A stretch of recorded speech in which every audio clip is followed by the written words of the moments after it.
now correct me if I'm wrong, you were at Sundance this year with the Go-Go's, right? Correct, yes.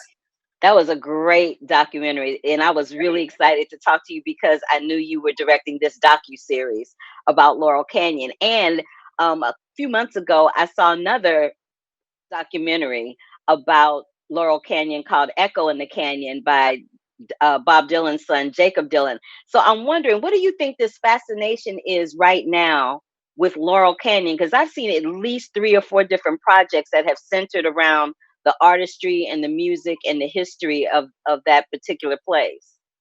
I don't know what the obsession is now with it. This has been a project that I've wanted to do for 20 years and tried to do it 20 years ago, but the music rights were so dispersed it was impossible to get the rights back then. So when it came back around to me, so many years later, it was just I was thrilled. Our project was going when the Echoes project was already going. So I think it's just purely by chance. I don't know that there's any particular focus on the canyon at the moment, but maybe there's something going on I'm not aware of. I don't know.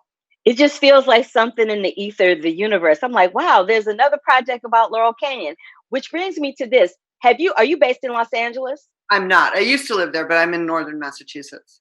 So there's this store that's right as you come around the quickest curve of Laurel Canyon. There's a store right there that I saw the store there and I thought, oh, that's a cute little country store. And I would see people go in and out of that store, but I thought it was such an odd location for it. And then when you go down in the bottom of the store, there's like a club down there and a restaurant. And I found out later on that a lot of the artists that lived up in Laurel Canyon would go down there and have jam sessions. And I was like, what is happening? I went there for a girlfriend's party one time, but it was great. The real question I want to ask you is why I think that this docuseries is helping to keep this particular generation of music alive. And why do you think that's important in the big scheme of things to keep various different generations of music alive, especially the 60s? Well, it's funny. During this COVID era, and you have all these kids doing Zoom things. A CSN song was done in Italy with 30 people singing, and it's just beautiful. So I think that the music is there and still speaks to people, and I think that hopefully the series will open up. People will learn more about the artists who made the music. I think the music is more known than the artists, perhaps now.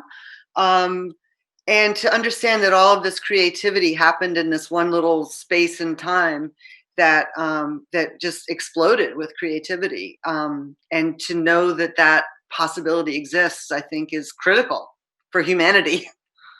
Absolutely. I know you said you had problems with the music, but did you have any issues with the archival footage? Because there was a lot of it and some great things that I'd never seen before. I mean, it was a very deep dive we did. We had amazing researchers working on it. And up until the very end, footage was coming in that we hadn't seen, and we're scrambling, trying to figure out how to incorporate it. It was just a matter of finding the material that suited the story the best. And also we shot quite a bit of things. Our DP, Sam Painter, we wanted to shoot a lot in Super 8. So you weren't necessarily sure whether it was of the time or contemporaneously photographed.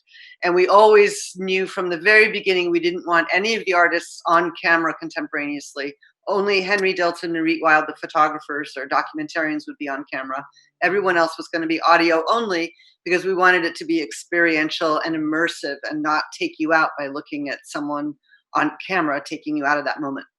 I loved that aspect of it. I really did. I want to congratulate you on this, on the Go-Go's, and your upcoming project on the Eagles. I thank you so much for keeping this particular generation of music alive, because it's my generation. And I was excited and loved it. And I thank you from the bottom of my heart for that and for taking the time to talk to me today. Well, thank you so much, Carla. Be safe out there. You too. Bye now. Bye. To keep up with the Curvy Critic, like our page here, click that subscribe button, and click that bell for notifications. Love, peace, and hair grease, y'all.